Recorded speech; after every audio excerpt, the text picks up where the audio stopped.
આજે તો થઈ ગયો આપણો પોપટ ને બાકાજી કીને કહી દીધા બેસ. તો ગુડ મોર્નિંગ અને હર હર મહાદેવ. અમારું બેટું શિયાળાનું કામ શેર માર્કેટ જેવું થઈ ગયું, ગમે ત્યારે પલટી મારી દે. ઉભર્યો કેટલા દીથી તમને સફરજન નહોતું દેખાડ્યું ને, એટલે સફરજન દેખાડી દઉં ને. મસ્ત મજાના ચકુડા જેવા તૈયાર થઈને નીકળી તો ગયા હતા, પણ માણકી કે મારા પેટ્રોલ તો પુરાવો નહીં.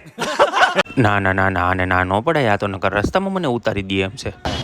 મેડિકલ પહોંચીને ઉપા લીધા હતા અત્યારે, કેમ કે હે ને કરવાનું હતું જાજુ બધું કામ બાકી. હા એ કર લો પહેલે. ચીલીમાં સ્ટાફ નતો ને એટલે બાકી કામ ઉપડવા પહેલા મને થયું હે ને ભીમભાઈ ની ચા પી લે, એટલે મસ્ત મજાની ભીમભાઈ ની ચા પીને લગાડી દીધો દીપાને હોતન કામે. અમારા આ બે જણા તો અડધી કલાકથી ટ્યુબ ગોળતા હતા, પણ જઈડી જ નહીં, પછી મારે જ જવું પડ્યું. ત્યાં આવી ગયા અમારા બીપીરભાઈ ને, મને કે નવરો હું ઉભો હોય કે કામે લાગી જાય.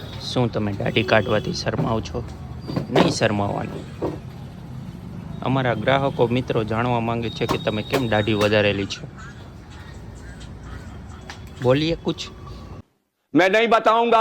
મારું બેટું ખબર નહીં, પણ ઘરે જવાનો ટાઈમ થાય ને ત્યારે આ રેકડીઓની બહુ યાદ આવે આપણને. પણ શું કરવું, આપણે તો ઘરે જમવા જવું જ જો હે. ઘરે પહોંચ્યા ને ત્યાં તો આપણી હાટું આવી ગયું તો આપણા ભાઈએ મોકલાવેલું સ્પેશિયલ ગિફ્ટ. જો તમારે કોઈને પણ આવો મસ્ત મજાનો પરફ્યુમ લેવો હોય ને તો આપણે એના કોન્ટેક્ટ નંબર આપી જ દીધેલા છે. મેડિકલ પહોંચ્યા ને ત્યાં તો જોયું તો કામ આપણું રાહ જોતો હતો, એટલે આપણે સીધા લાગી ગયા કામે. પણ આમાં નાના શેઠને હક તો થાય નહીં. એ કે આ કાંઈ કામ નથી કરતો, આટા મારે બોલો. પણ પછી આવી ગઈ સમાધાન માટે.